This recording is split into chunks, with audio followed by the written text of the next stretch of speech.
systems. We've seen the abuses that have happened. We've seen the consequences of different legal structures, and we say nay.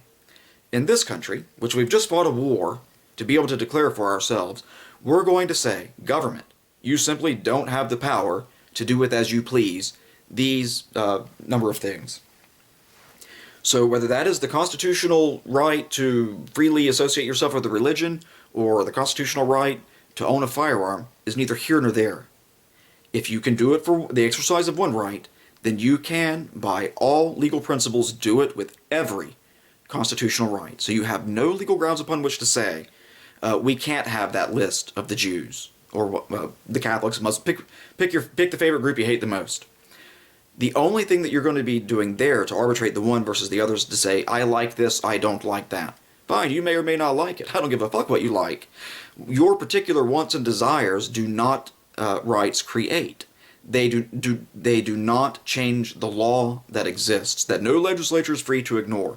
And the unique feature about the Second Amendment is that it protects the right for the people to have the firearms, the tools by which to resist the very attempts of the people I'm opposing right now to, by force, dictate to me when I can and cannot make use of my legal rights. And to all those people, I say, you know what? If you want to come in and interfere with my rights and the rights of my countrymen and my brothers and whatnot, that's fine, but you better be prepared to kill me, because I will sure as fuck kill you if you attempt it. Or die trying. All three of those would be... By the way, if you try to do that to the Jews, I'll be just as much on their side, using all reasonable force to stop you from doing that, too. Great. One of them would be nice. The NRA is currently in favor of none of them. Yes. Because they have seen what they were in favor of the background checks before. Got the background checks. We have 20 years of data looking at what happens. Oh, absolutely nothing. 80,000 violations of that a year, 40 prosecutions. That is not a sensible policy. Why? Well, it ties in with this next one, actually. It's a lie. It's championing of anti-government conspiracy theories. The NRA is the most powerful gun rights lobbying organization in the world. That is an out-and-out lie.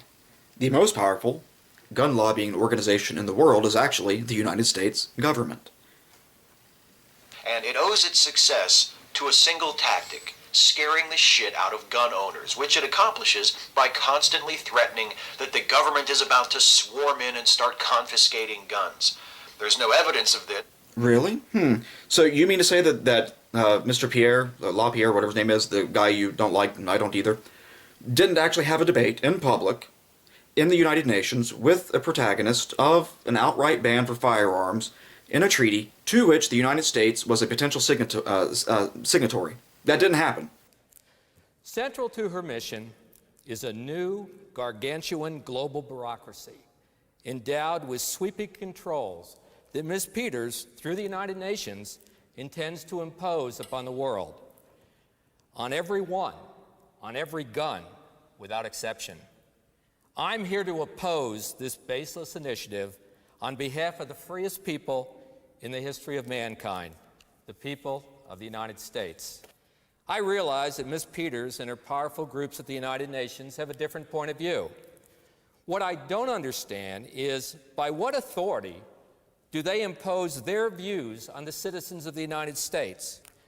That's why I reject the self-appointed jurisdictions of the United Nations, led by Ms. Peters, over the freedoms guaranteed by the Bill of Rights and the Constitution of the United States.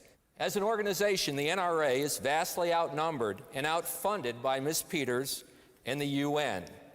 The NRA exists on $35 checks from individual middle-class Americans who, for their dues, get a magazine and a margin of hope that their collective voice will ultimately preserve their freedoms.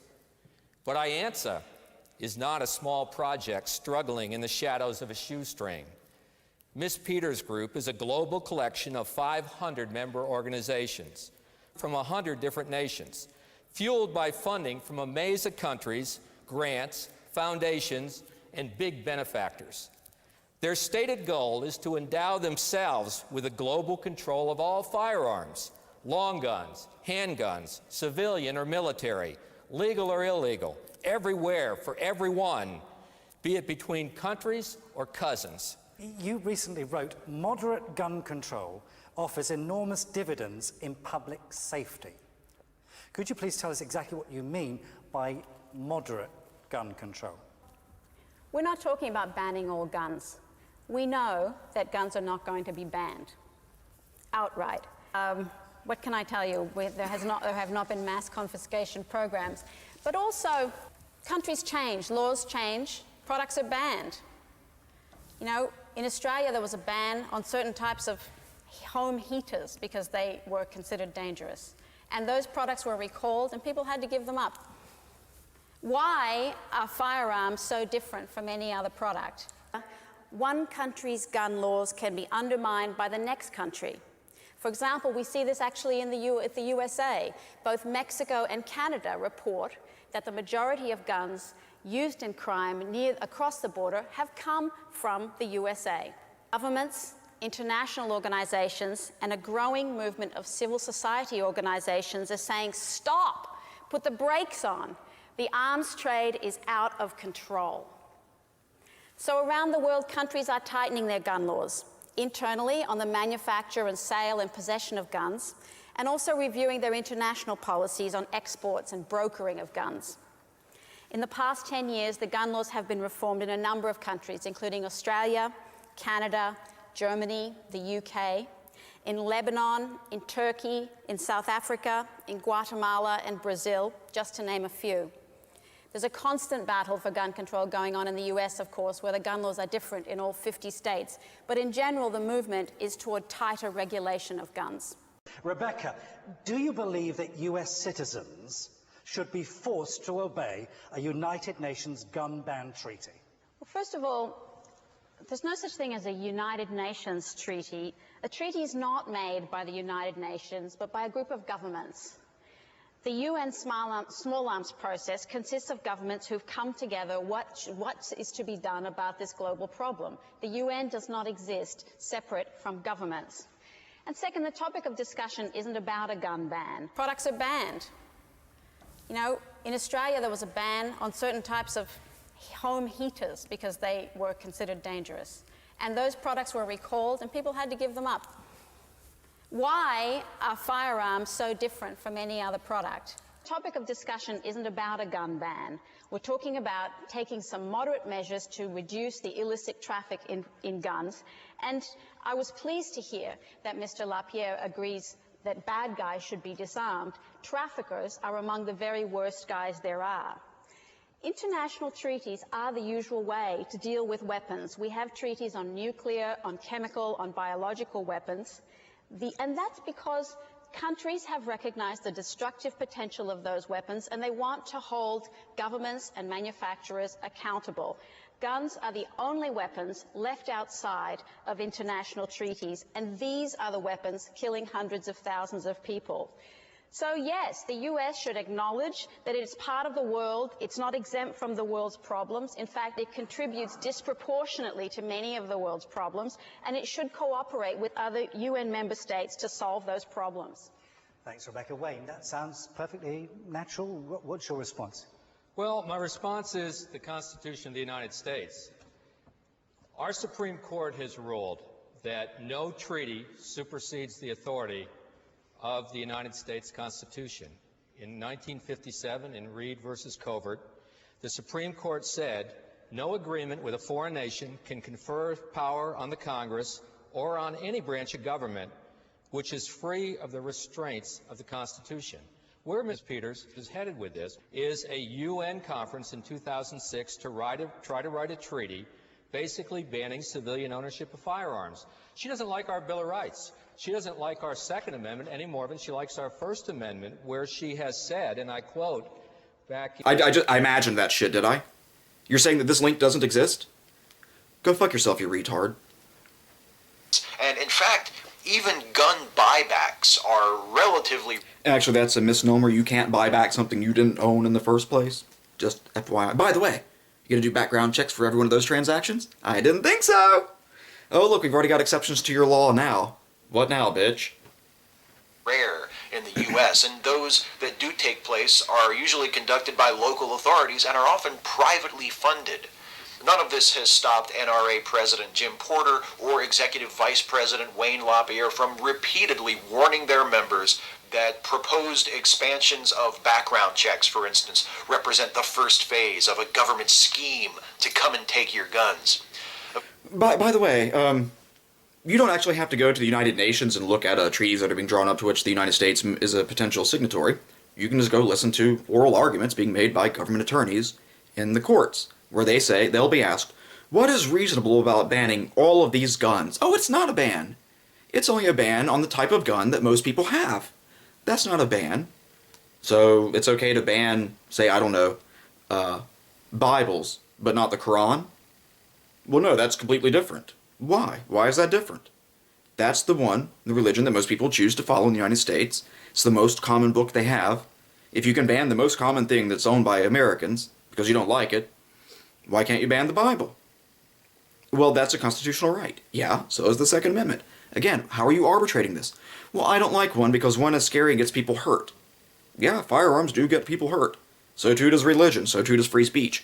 So too does having an absolute right to have an attorney represent you in a trial who might be able to make a legal argument that some stupid judge is going to believe and grant certain kinds of motions so that way you get an O.J. Simpson case that the jury doesn't get to listen to the evidence and rightly convict a guilty person.